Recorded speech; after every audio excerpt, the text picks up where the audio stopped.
दुआ है खाण वालियां दी खैर, वंडन वालियां दी खैर, पकाउण वालियां दी खैर, अल्लाह सब दी खैर करे जी, आमीन।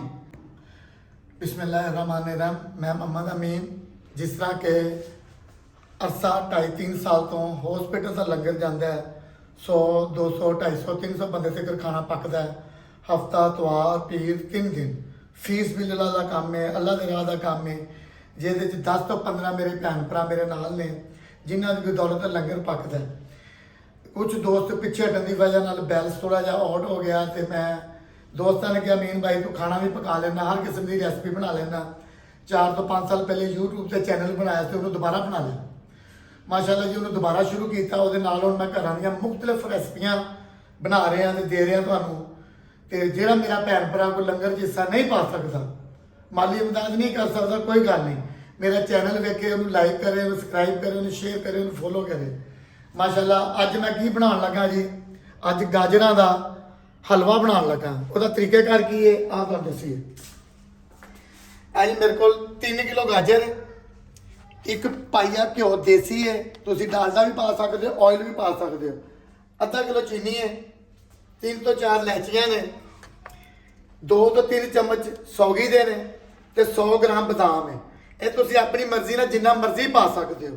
सब तो पहले मैं की करांगा जी, गाजर की छिलाई करांगे, अच्छे तरीके नाल छिलांगे, छिलन तो बाद इनू कद्दूकश करांगे, कद्दूकश करन तो बाद मैं तुहानू दसना इस तो बाद की है। सब तो पहले मैं छिलांगा ना। अच्छा जी माशाअल्लाह, सब तो पहले इनू अग्यों पिछों इसकी कटाई करनी है, उस तो बाद तुसीं छुरी नाल भी छिल सकते हो। अजकल माशाअल्लाह अल्लाह ने बड़ियां सहूलतां दित्तियां, यह साडे कोल कंडा है, इहदे नाल बड़े अच्छे तरीके नाल तुसीं इनू छिलना है। छिलन तो बाद इनू अच्छे तरीके नाल धोना है, धोने तो बाद साडे कोल कद्दूकश है, कद्दूकश नाल असीं इनू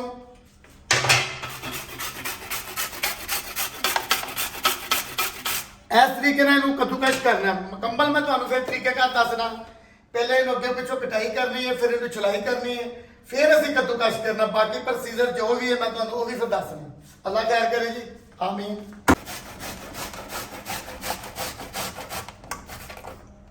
अच्छा जी, इनू असीं कद्दूकश कर लिया, हुण असीं इनू 1-2 पानी पहले धोवांगे। उस तो इलावा एक चीज़ दसनी याद नहीं रही, मैं तुहानू वो भी दस दियां कि असीं इहदे च जी जरूरी चीज़ है वो वे खोया, 1 पाइया खोया है, असल जी याद नहीं सी है, तुम 1 पाइया खोया विच पाना है नाल।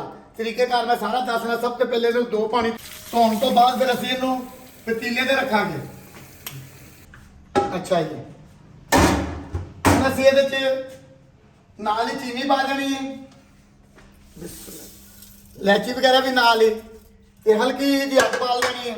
बाकी चीज़ां जड़ियां थोड़ा चीनी खुर लवे, घ्यो वगैरह बाद ऐड करना कि घ्यो ने इसकी भनाई करनी। घ्यो तुम अपने मुताबिक ऑयल भी पा सकते हो, तो देसी घ्यो भी पा सकते हो, मगर ज़्यादातर तुम देसी घ्यो पाना चाहिए कि सर्दियों की डिश है।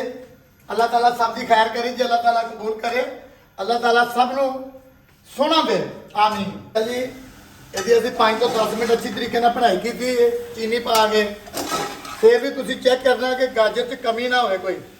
जो अच्छे तरीके नाल भनाई हो जाएगी, फिर तुसीं अपनी जरूरत के मुताबिक घ्यो पाना है। फिर वो मैं दस रहा कि असीं तो देसी पावांगे जी, तुसीं भावें डालडा पा लो, भावें ऑयल पा लो। इनू असीं बिल्कुल वसा नहीं खाना, इनू भनाई करते जाना, इस करके कि लगे ना, अगर लग गई जायका खराब हो जाएगा। इसका हुण मेन काम जी सही मेहनत है जी वो हैगी है, इनू अच्छे तरीके नाल भुनना है। भुनन तो बाद एंड ते जी जो तुसीं बादाम एंड ते पाने ने, ये सिर्फ भनाई करनी है जिन्नी हो सकती है। जो गाजर तुहानू पता लग जाए मुलायम जी हो गई ने, गल गई ने, ज्यादा भी नहीं भनाई करनी, अग का वसा नहीं खाना जी, आसा अग से भुनी जाना है। बादाम वगैरह असीं एंड से पावांगे। 5 तो 10 मिनट लगे जी भुनन च, माशाअल्लाह हुण साडा हलवा तैयार हो गया। ये उत्ते असीं बादाम वगैरह पावांगे ठंडा करके, तो फिर इन्हूं डब्बे च मिक्स कर लांगे, क्योंकि बादाम वगैरह विच नहीं पाई तो हार्ड हो जाते हैं, तो बाद बच्चे नहीं खाते। असीं सब तो पहले जी इन्हूं कढ़ांगे। बिस्मिल्लाह,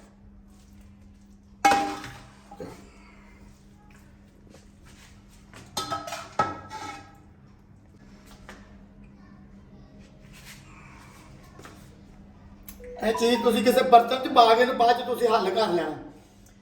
ਤੇ ਕਿਸੇ ਡੱਬੇ ਵਗੈਰਾ ਦੇ ਵਿੱਚ। ਮੈਂ ਤੇ ਤੁਹਾਨੂੰ ਸਿਰਫ ਦਿਖਾਉਣ ਦੀ ਖਾਤਰ ਡੈਕੋਰੇਸ਼ਨ ਕਰ ਰਿਹਾ। ਮਾਸ਼ਾਅੱਲਾ ਹਲਵਾ ਹੈ, ਸਰਦੀਆਂ ਆ ਰਹੀਆਂ ਨੇ, ਤੁਸੀਂ ਆਂਡੇ ਵੀ ਪਾ ਸਕਦੇ ਹੋ। ਆਂਡੇ ਪਾ ਕੇ ਰਾਤ ਨੂੰ ਬੱਚਿਆਂ ਨੂੰ ਦਿਓ ਸਰਦੀ ਦੇ ਵਿੱਚ, ਦੁੱਧ ਦੇ ਵਿੱਚ। ਦੁਆ ਹੈ ਖਾਣ ਵਾਲਿਆਂ ਦੀ ਖੈਰ, ਵੰਡਣ ਵਾਲਿਆਂ ਦੀ ਖੈਰ, ਪਕਾਉਣ ਵਾਲਿਆਂ ਦੀ ਖੈਰ। ਅੱਲਾ ਸਭ ਦੀ ਖੈਰ ਕਰੇ ਜੀ, ਆਮੀਨ। ਤੇ ਚੈਨਲ ਨੂੰ ਲਾਈਕ ਸਬਸਕ੍ਰਾਈਬ ਸ਼ੇਅਰ ਕਰੋ। ਅੱਲਾ ਦੇ ਰਾਹ ਦਾ ਕੰਮ ਹੈ, ਤੁਹਾਡੇ ਲਾਈਕ ਕਰਨ ਦੇ ਨਾਲ ਹੋ ਸਕਦਾ 2 ਦੇਗਾਂ ਦਾ ਹੋਰ ਵਸੀਲਾ ਕੋਈ ਬਣ ਜਾਏ। ਅੱਲਾ ਕਬੂਲ करे, आमीन।